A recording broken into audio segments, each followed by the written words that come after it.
Nós que agradecemos, José Ricardo.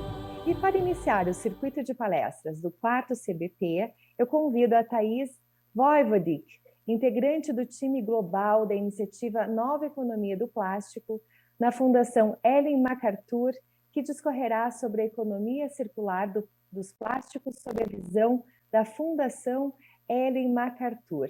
Bom dia, Thais, a palavra é sua. Bom dia, tudo bem? Obrigada pela oportunidade. Bom dia a todos, obrigada pela oportunidade. Vou falar sobre esse tema, né, de economia circular dos plásticos. Eu trabalho na Ellen MacArthur Foundation, no time global do New Plastics Economy, fico baseada aqui na Inglaterra. Estou aqui há um ano e vou falar um pouco para vocês sobre os avanços da economia circular até hoje, que já não é um tema tão novo, né? Já é bastante familiar, e um pouco dos desafios que existem ainda daqui para frente, um pouco dos dados mais recentes, globais, que existem no tema, para inspirar aí o Congresso e todas as conversas que vão acontecer nesse Congresso. Para quem não conhece, a Fundação Ellen MacArthur, ela foi fundada em 2010 e é uma organização sem fins lucrativos que foi fundada aqui na Inglaterra. Hoje trabalha no mundo inteiro com empresas, órgãos governamentais, terceiro setor, universidades, e a missão da Ellen MacArthur Foundation é mudar fundamentalmente a lógica linear para uma economia circular. E essa missão ela vai muito além do plástico. A ideia da transição para uma nova economia, ela passa pelo entendimento de que a nossa economia, apesar do tema economia circular já ser bastante disseminado e ser bastante mencionado, a nossa economia hoje ainda é predominantemente linear, e isso vem acontecendo ao longo das últimas muitas décadas, né? E a transição ela não é uma transição imediata, porque não é uma transição incremental, né? Não é uma mudança incremental, é de fato uma mudança sistêmica. A base desse entendimento ele passa pela visão de que a exploração de recursos atual, né, dos modelos econômicos atuais, e o modelo de consumo, ele é uma economia de desperdício, né? A forma como, de forma geral, a sociedade explora recursos naturais, produz bens de consumo, utiliza e descarta, gera um desperdício enorme de uma quantidade enorme de materiais e tem uma lógica de exploração de recursos naturais como se eles fossem infinitos, né? E sabemos que eles não são infinitos. A projeção para 2050 que a gente cresça para um mundo de mais de 10 bilhões de habitantes, né? Então, continuar com esse modelo linear, que não é sustentável por uma questão de finitude de recursos naturais e também de colapso ambiental, não é uma solução, não é uma solução sustentável, não é uma solução que vá nos levar a um futuro circular, né? Então, o desafio que a gente tem é uma transição de não só da economia circular dos plásticos, né, mas uma transição de mentalidade de como se produz e utiliza e descarta absolutamente tudo. A economia circular ela é baseada em 3 princípios. Eliminar resíduos e poluição desde o princípio, isso quer dizer, como os produtos, materiais, inclusive as embalagens, são pensadas e como as pessoas que estão desenhando, né, como o design de tudo que é produzido pode, né, eliminar os resíduos e a poluição desde a sua concepção, desde a forma que eles são desenhados. O segundo princípio é manter os produtos e materiais em uso, né, a partir do desenho circular, quais são os mecanismos e sistemas necessários para que, de fato, os materiais se mantenham em uso dentro da economia e não vão parar no meio ambiente. E o terceiro pilar é a regeneração de sistemas naturais, como que a extração de materiais pode acontecer de uma forma regenerativa e não extrativa.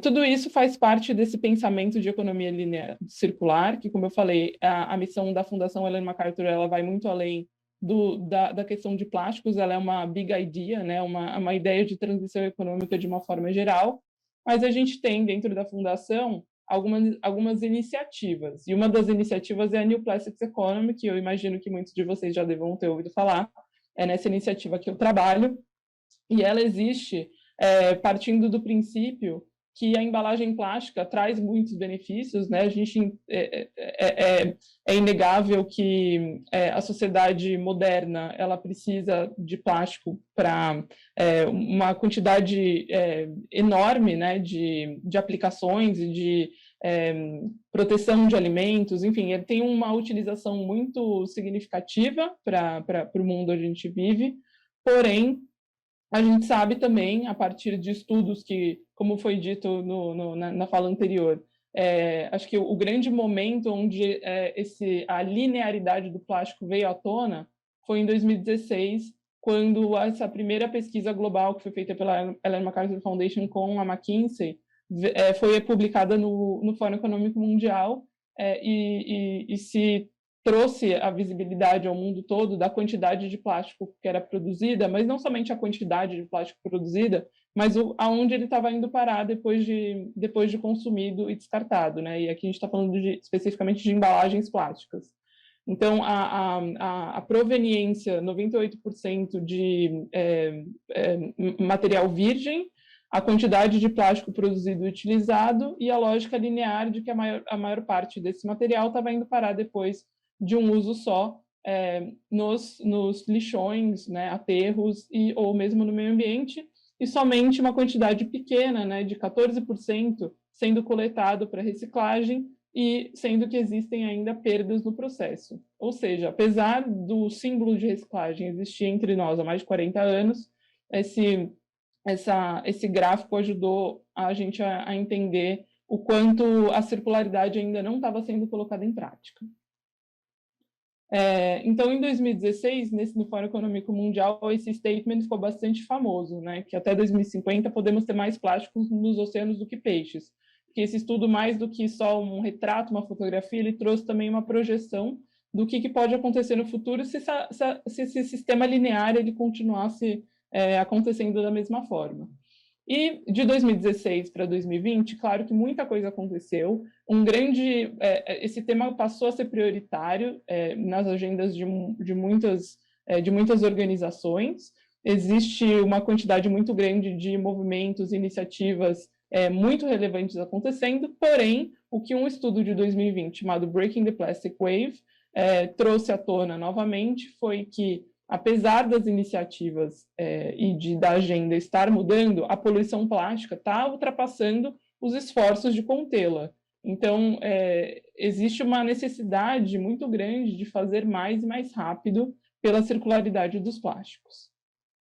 Os dados que esse estudo traz são de que, se a gente falhar, ele corrobora bastante os dados de 2016. Ele mostra que até 2040, se a tendência, né, se a curva continuar a mesma, o volume de plástico sendo comercializado vai dobrar, o volume anual de plástico entrando no oceano vai triplicar e o acúmulo de plástico no oceano vai quadriplicar. Então, ele mostra que a curva de crescimento ela diminui em apenas 7% com as iniciativas que existem hoje. Então, se a gente quer mesmo mudar esse cenário, a solução é agir de forma urgente, ambiciosa, coordenada, de forma a trabalhar com toda a cadeia de valor e dar ênfase em como estancar o fluxo na sua origem. Não só dedicar todos os nossos recursos a coletar e reciclar o material, que é o fim da cadeia, né? E sim em focar em como que se previne que esse material vá parar de fato, né, no meio ambiente a partir de como ele é pensado e desenhado.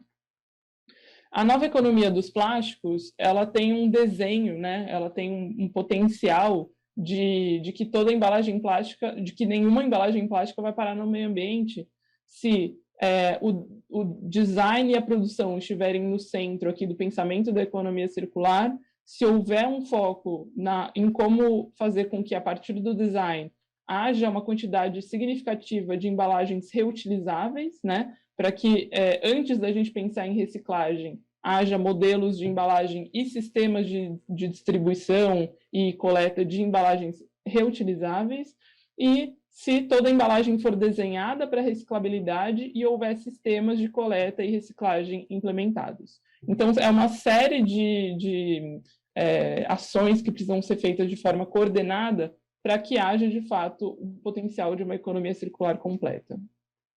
A visão do New Plastics Economy, então, passa por três pilares, né? Mas são elementos que eles estão numa certa sequência hierárquica.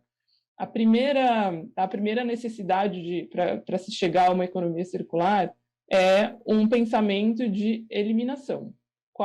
Quais são os plásticos que hoje a gente utiliza e que, de fato, não precisamos? Existem uma série de plásticos que são não recicláveis, que são mais problemáticos, que são desnecessários, que não precisariam existir na nossa economia. Então, o primeiro elemento da nossa visão passa por eliminação. O segundo é a inovação. Para os plásticos que sim precisam existir, que são necessários, né, para a nossa economia funcionar, a gente precisa garantir que eles sejam 100% reutilizáveis, recicláveis ou compostáveis.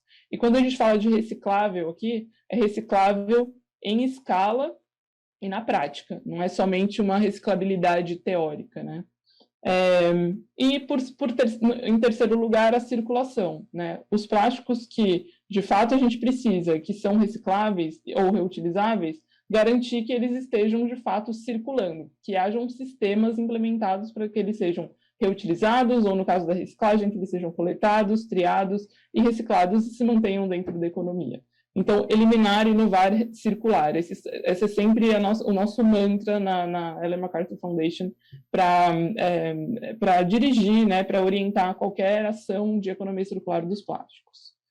Então, o exercício que foi feito a partir desse estudo do Breaking the Plastic Wave, que também não foi somente uma fotografia, foi uma projeção, e eu convido todo mundo a ler esse estudo porque ele é bastante completo. Ele plotou aqui no gráfico quais são as iniciativas de eliminação, circulação e inovação que, de forma complementar, tem o potencial de mudar essa curva, né? Então, nenhuma solução é uma bala de prata. Existe uma série de necessidades que passam por esses três elementos que, em conjunto, conseguem fazer com que a gente reduza de forma significativa a quantidade de plástico que vai parar no meio ambiente. Essa é uma visão global, né? E esse estudo que eu mostrei para vocês também tem uma visão bastante global, mas a New Plastics Economy, né, a nova economia dos plásticos, essa iniciativa, ela trabalha em três frentes. Uma frente que se chama Global Commitment, que também é uma frente global, ela é compartilhada por mais de 500 organizações globais, e existe uma iniciativa, que é a iniciativa que eu trabalho diretamente, que são os Plastics Pacts. Plastics Pacts, eu vou explicar um pouquinho mais para frente, mas são os pactos dos plásticos. E eles aterrizam, o pacto ele aterriza essa grande visão da nova economia dos plásticos numa nação, num país, né, numa geografia específica, e trabalha com atores locais, são demonstradores de que a economia circular dos plásticos é possível através de colaboração de diversos atores. E tudo isso sustentado por um pensamento contínuo de inovação. Então, existe uma área de inovação dentro do Plastics Economy que se alimenta, né, de todos os insights e inputs que se geram através das iniciativas globais e locais para que haja cada vez mais inovação nas soluções. O compromisso global, né, o Global Commitment, ele tem mais de 250 empresas signatárias, são empresas globais na sua maioria, e essas empresas representam 20% de toda a embalagem plástica produzida no mundo. Ou seja, é uma iniciativa bastante relevante em termos de proporções, né, de quem está dentro do compromisso global. As maiores empresas de bens de consumo do mundo são signatárias do Pacto Global, do Compromisso Global, mas temos também órgãos governamentais e mais de 200 signatários que não são empresas nem governos, né, que são do terceiro setor.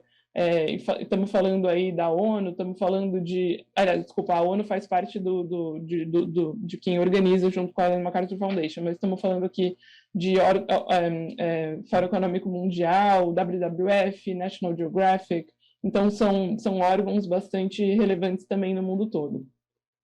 E o Global Commitment, ele existe desde 2018, que foi quando as empresas se assinaram esse compromisso global. Então, como parte desse desenvolvimento, desse progresso do Global Commitment, ele passa por todos os participantes, todos os signatários, existe um processo de transparência em relação ao seu progresso. Então, todos passam por um reporte anual de avanço da agenda de economia circular, e a Fundação Ellen MacArthur, ela compila todos esses dados, e ano a ano ela consegue publicar, né, esses documentos são públicos, que aglomera todos os progressos e mostra de forma conjunta o quanto essas 250 empresas estão avançando na agenda. Como foi lançado em 2018, o primeiro reporte ele foi uma fotografia, né? O segundo reporte ele já mostrou uma evolução. E aqui eu trouxe alguns dados, né? Esse também é um reporte bastante longo, que eu acredito que seja muito interessante de todos vocês lerem. Trouxe alguns pontos de destaque. Um deles é o crescimento de um ano para o outro da quantidade de resina reciclada que tem se utilizado anualmente por essas empresas. Então, de um ano para o outro, houve um crescimento de 22% na utilização de resina reciclada, o que é considerado um crescimento bastante relevante e a Fundação considera que está num progresso positivo para se chegar na meta até 2025. Um outro dado relevante é que cada vez mais a quantidade de empresas que estão sendo mais transparentes em relação ao seu volume de embalagens colocado no mercado, né? Quanto mais transparência de dados se há, mais fácil e mais ferramentas se há para se chegar a soluções. Então, além do crescimento, além do progresso de ação, existe um progresso de transparência também de 2 anos para cá. Porém, há também algumas áreas de oportunidade ainda. Existem algumas áreas que mostram que muito mais precisa ser feito de forma mais acelerada, como, por exemplo, a quantidade de embalagens reutilizáveis que existem hoje no mercado produzidos por essas empresas. O número de embalagens, o volume de embalagens reutilizáveis é de 1,9% apenas. E esse número não mudou de um ano para o outro. Então, isso mostra que existe uma complexidade muito grande em implementação de modelos de reutilização. Existem uma série de pilotos acontecendo, né? A gente acompanha muitos pilotos, muitos testes, mas ainda existe uma necessidade grande de replicação e de escalabilidade desses modelos. E outro dado bastante importante é a quantidade de embalagens ainda consideradas não recicláveis. 64% das embalagens são recicláveis e 36% não são. Isso significa, e esse número, de novo, não mudou de um ano para o outro. Isso significa que existe um desafio muito grande de trabalhar com as embalagens que ainda não são comprovadamente recicláveis em escala e na prática. Então, o foco, a orientação, né, que a Ellen MacArthur Foundation dá, é de que haja uma colaboração maior entre os players da indústria de embalagem plástica, de todos os players, de toda a cadeia de valor, para que hajam soluções para essas embalagens que ainda são consideradas não recicláveis. Em paralelo com o Global Commitment, né, como eu falei, que é a iniciativa global, né, que as corporações globais elas são signatárias do compromisso global, se mostrando comprometidas a essas mudanças individuais, existem os Plastics Pact, que é uma rede de iniciativas nacional de colaboração sistêmica, que buscam a economia circular dos plásticos dentro de uma geografia específica.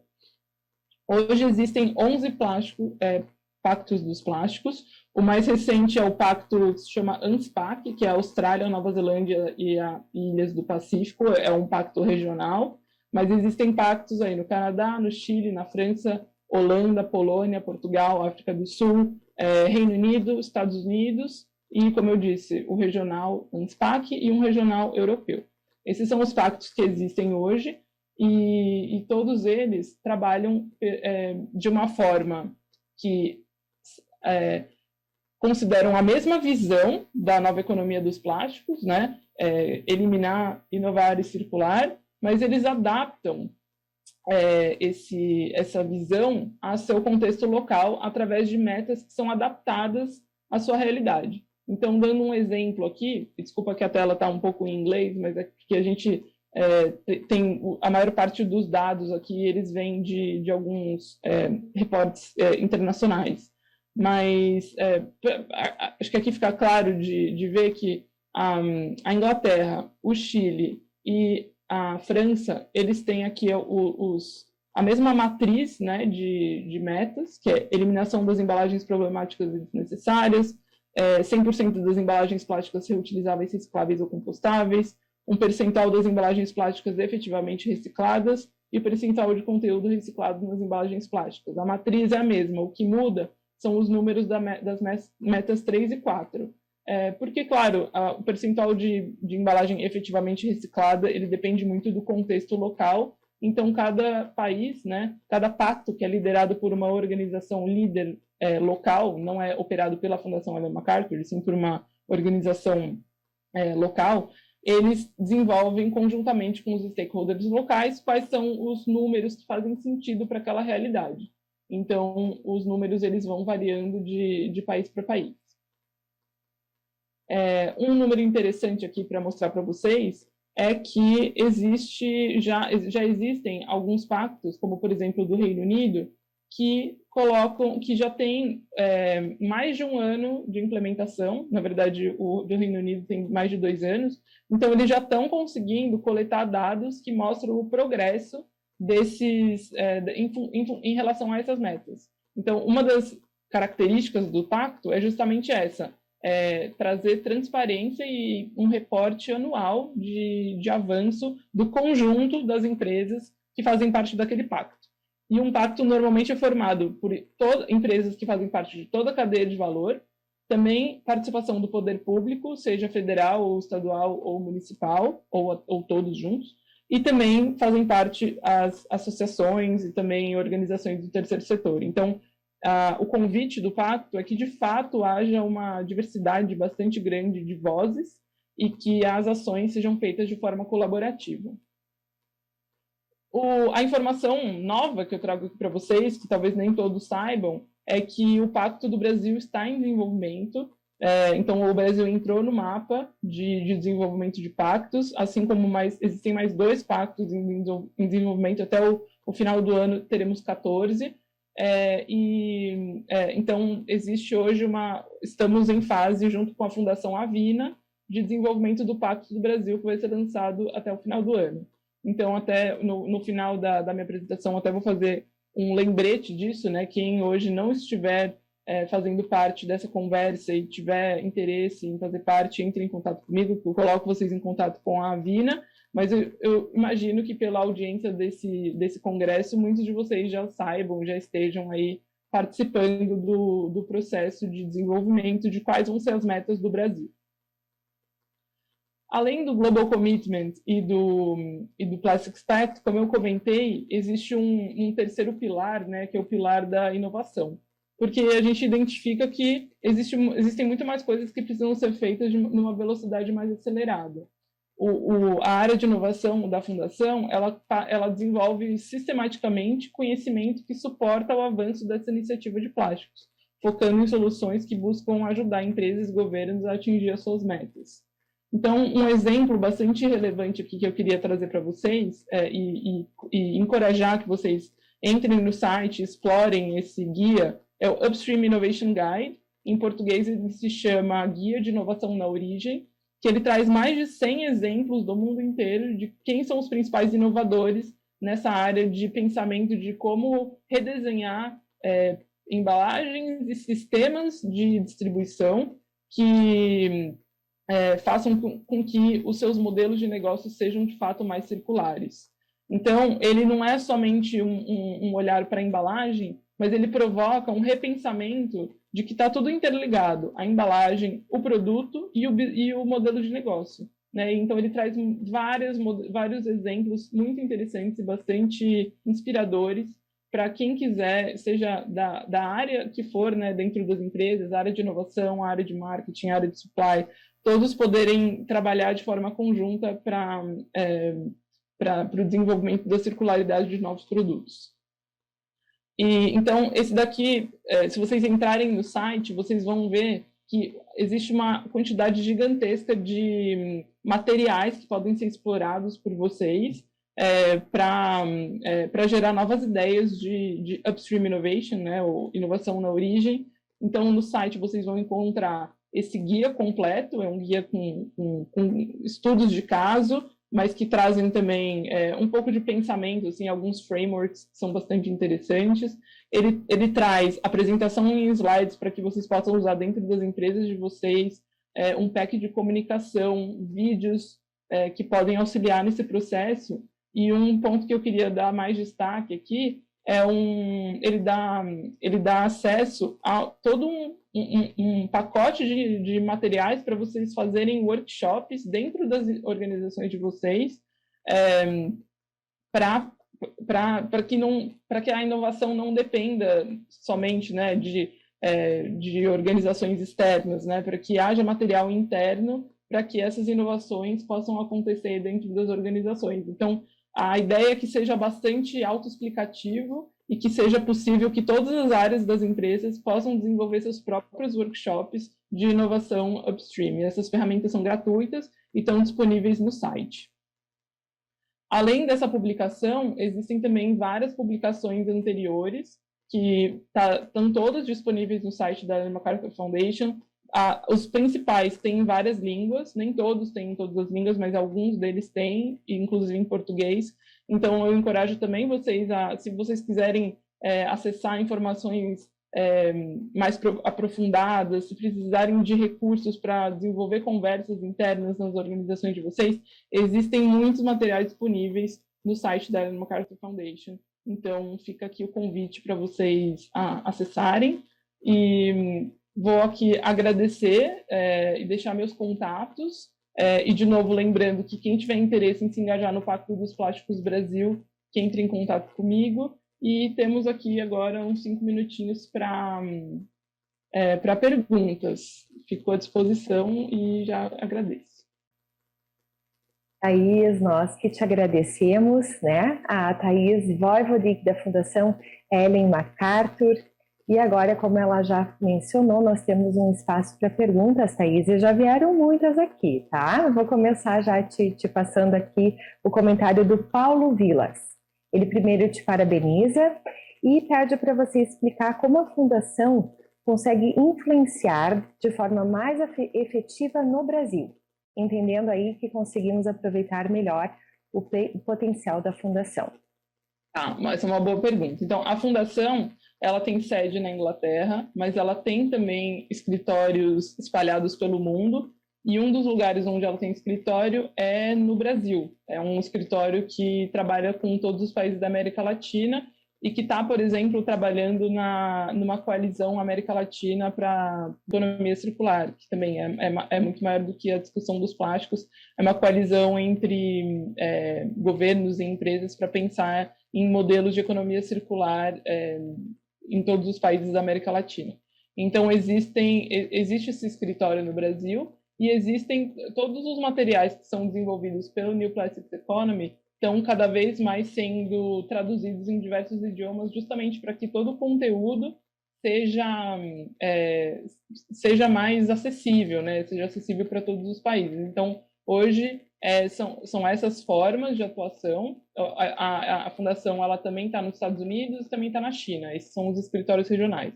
E também em Bruxelas. Mas a sede fica aqui na Inglaterra. E o time da Fundação é bastante internacional. Então, eu, por exemplo, sou do Brasil, estou trabalhando no time global.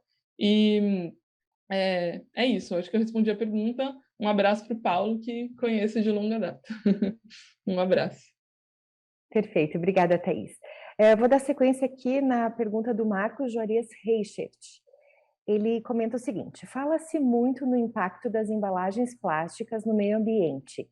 A indústria de papel propõe alternativas eco-friendly para embalagens de papel.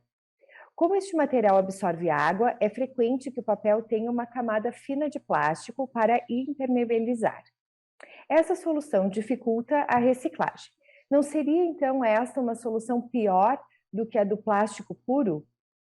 Essa é uma ótima pergunta e que eu acredito que ainda não tem uma resposta. é, não existe uma resposta pronta para essa pergunta e acaba sendo uma análise um pouco caso a caso.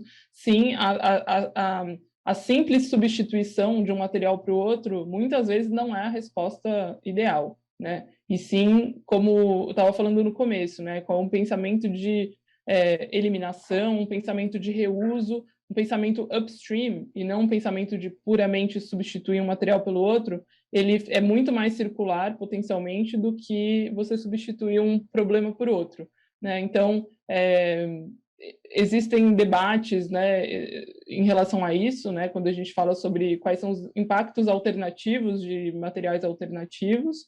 Então, a resposta que eu tenho para te dar é: não acredito que nenhuma das duas seja a solução, né? E sim, de fato, tentar repensar, se não é nenhuma solução nem outra, qual é uma terceira via, qual um modelo ainda mais inovador. A substituição simples pelo papel, como você disse, na maior parte das vezes não vai ser a solução, porque ele vai precisar da camada de plástico, então, às vezes, inclusive, vai estar confundindo as pessoas, né? Porque vai parecer que é puramente papel, a maior parte das pessoas nem sabe que aquela camada de plástico existe, então não vai existir nenhum entendimento de onde aquele material deve ser descartado. Então, existem várias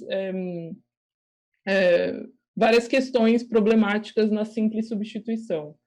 Mas essa é uma resposta bastante complexa e que eu acho que todo mundo que está trabalhando com a transição para uma economia circular ou a transição para alternativas está focado hoje em estudar mais sobre isso. Então, eu imagino que no futuro próximo vai haver mais estudos e publicações sobre esse tema especificamente. Hoje ainda não existe, então a alternativa que a gente traz é menos tentar encontrar uma solução fácil, entre aspas, e mais explorar quais são os modelos mais inovadores que poderiam gerar uma circularidade efetivamente. Thaís, a próxima pergunta aqui é da Teca Nogueira de Sá. Em seu slide, vemos que se refere que podemos ter mais plásticos que peixes em 2050. Entretanto, o documento da Fundação Ellen MacArthur diz que, aspas, could have more plastic than fish. Uma condicional no futuro e não um podemos, que é uma afirmação. Temos aqui um equívoco de tradução do documento original? O sentido da frase, a ideia era ser exatamente a mesma. Assim, não é uma previsão, não é uma bola de cristal, né? Não existe ninguém que possa afirmar que haverá mais peixes do que mais plástico do que peixes no futuro. Podemos ter no futuro se nada for feito. Se a tradução seria poderíamos, mas o sentido da frase é exatamente o mesmo. Podemos ter no futuro caso não haja uma ação efetiva e acelerada a partir de agora. Espero ter respondido e esclarecido.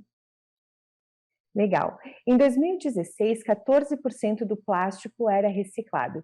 Temos números atuais, Thaís? Essa é a pergunta do Roberto Tarran. Número de 14%, né? Eu não tenho um número mais recente desse dado. O número do estudo mais recente, ele mantém os 14%, esse é o número mais recente, mas eu acredito que num próximo, acredito e espero, né, que no estudo mais novo a gente consiga ver uma mudança desse indicador. O que a gente consegue ver hoje é em alguns pactos. Então, por exemplo, no Pacto da Inglaterra, e aí o patamar da Inglaterra é muito mais alto do que a média global, eles partiram de se eu não me engano, tá? Depois eu preciso até confirmar esse número, mas eles partiram de 52 e estão em 54. É um patamar bem alto já e mostram uma tendência de crescimento na quantidade de plástico coletado e reciclado naquele país específico por essa ação conjunta. Então, existem dados regionais ou de país, mas então por isso eu tendo a acreditar que se esse número for refeito, a gente vai conseguir ver um crescimento como média, né? Mas hoje eu não tenho acesso a nenhum número global de mudança desses 14%. Eu tenho visibilidade de alguns números de países. Thaís, o Ricardo Vereta quer saber como você vê o comportamento dos donos de marcas que priorizam a compra de reciclados de alta qualidade para a produção de embalagens coloridas e peroladas que geram resíduos difíceis de reciclar, os quais eles mesmos não querem. O tema de design é exatamente esse, né? Muitas vezes quem está desenhando o produto não é quem está desenvolvendo a estratégia de economia circular ou a estratégia de sustentabilidade da empresa. Então, muitas vezes a resina colorida ou perolada, que dificulta na reciclagem, ela é uma decisão tomada puramente pela estética do produto e, de fato, é uma resina, é uma embalagem que no final da sua vida útil, ela muito provavelmente vai parar no aterro sanitário ou no meio ambiente, porque ela não tem como ser reaproveitada. Então, a minha visão sobre isso é muito importante que todas as áreas trabalhem de forma conjunta para que o desenho do produto leve em consideração a sua reciclabilidade. Thaís, você poderia, por gentileza, citar alguns exemplos desses plásticos que não são necessários, só para termos uma ideia? Quem mandou essa pergunta foi a Denise de Oliveira Gaspareto. Tá, legal. Acho que o Guia de Inovação na Origem, ele traz vários desses exemplos. Vou dar um exemplo aqui da Inglaterra, que uma rede de supermercado, eles fizeram uma reflexão sobre todo o seu portfólio de marcas próprias, e um dos principais produtos deles são os enlatados, aqui na Inglaterra, e todos eles vinham com aquele shrink, né, o filme plástico que involucrava, e eles entenderam e fizeram testes com o consumidor e entenderam que aquilo não era necessário no momento de venda e trocar, na verdade, não trocaram aquilo por outro material, eles simplesmente eliminaram e acompanharam vendas e tudo mais, enfim. Então, entendendo que isso é uma mudança possível. Então, fizeram uma mudança que parece simples, né? Mas que de fato no volume total eles são uma rede gigantesca que eles eliminaram da compra deles, né, uma quantidade muito grande de plástico, e tem alguns casos mais inovadores assim de inovação de produto, né? Tem o caso da Lush, que refez os seus produtos para que eles pudessem ser vendidos sem embalagem. Então, uma inovação no produto para que haja a possibilidade de inovação e eliminação de embalagem. Esse guia de inovação da origem, ele tem um capítulo inteiro só sobre isso, então vale a pena dar uma olhada. Thaís, a gente tem mais um minutinho, vamos tentar responder aqui a pergunta do Rodrigo Burlamarque Consalter. Em relação a selecionar e eliminar os plásticos mais problemáticos, existe uma tendência ou referência daqueles tipos que são mais propensos a serem eliminados por serem mais difíceis de recircular? Sim, então os materiais não recicláveis hoje, eles a princípio são enxergados como mais problemáticos e desnecessários, né? Então, idealmente, o pensamento sobre quais plásticos deveriam ser eliminados, o pensamento deveria ser, num prazo de 2025, em geral, é nosso grande milestone do New Plastics Economy. Então, o que a gente encoraja as empresas a entenderem, dos plásticos que hoje não são recicláveis, quais são os que existem planos viáveis e críveis de que vai haver soluções até 2025, que é uma data, acho que bastante relevante, que tem uma quantidade grande de empresas trabalhando por essa data, e como fazer com que elas sejam recicláveis até lá, quais são as inovações em termos de sistemas de reciclagem que precisam acontecer para que essa reciclagem na prática passe a acontecer e esse produto se torne reciclável. Caso não haja essa previsão crível, como se faz para eliminar esses produtos, né? Então, uma das alternativas, são 3 alternativas. ou a embalagem já é reciclável, ou a embalagem não é reciclável e existe uma trajetória, né, uma jornada clara para que em algum momento ele vai se tornar reciclável, ou é um terceiro tipo de embalagem que não é reciclável e não existe nenhuma evidência de que isso vá ser reciclável nos próximos anos. E aí sim, a ideia é que os plásticos que caem nesse balde, né, que tem esse pensamento de como é possível então eliminá-los.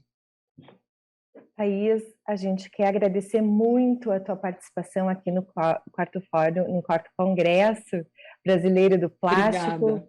E às 12 horas a gente se encontra no debate. Muito obrigada. Certo, obrigada.